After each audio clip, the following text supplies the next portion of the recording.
ডেটটা ছিল 24শে নভেম্বর। আমরা চলে গেছিলাম একটা বিয়ে বাড়িতে ফটোশ্যুটের জন্য। তো কিভাবে যাব সেটা তোমাদেরকে আমি বলবো। তো আমরা প্রথম লক্ষ্মীকান্তপুর স্টেশন থেকে ট্রেন ধরেছিলাম। তখন বাজে প্রায় 8টা 50। তো আমরা ট্রেনে উঠে গেছিলাম। ট্রেনটাও ট্রেনের মতো চলছিল।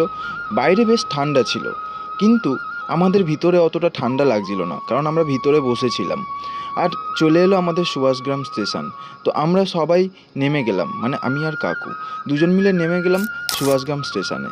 ওখান থেকে এখন যাব সেই দাদার দোকানে, মানে অভিজিৎ দাদার দোকানে। ওখান থেকে তারপরে আমরা যাব ওনাদের বাড়িতে। তো চলে গেছিলাম হাঁটতে হাঁটতে ওনার দোকানে। আর ওনার দোকানে গিয়ে দেখি ওনার দোকান খালি করছে, কাজ করাবে। তারপরে চলে গেলাম আমরা আমাদের গ্রুপের কাছে। ওখানে কথা বলে আমরা পাম্প থেকে তেল নিয়ে আমরা চলে যাব এখন ওনার বাড়িতে।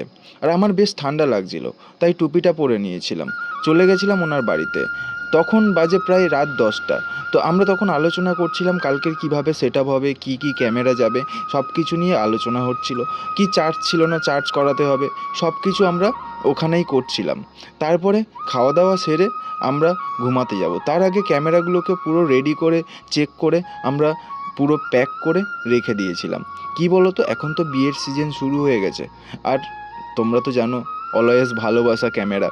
তো এটা নিয়ে সারা রাত ঘুম হয়নি। তো চলো এখন আমি ঘুমিয়ে পড়ি, দেখা হচ্ছে আবার কাল সকালে।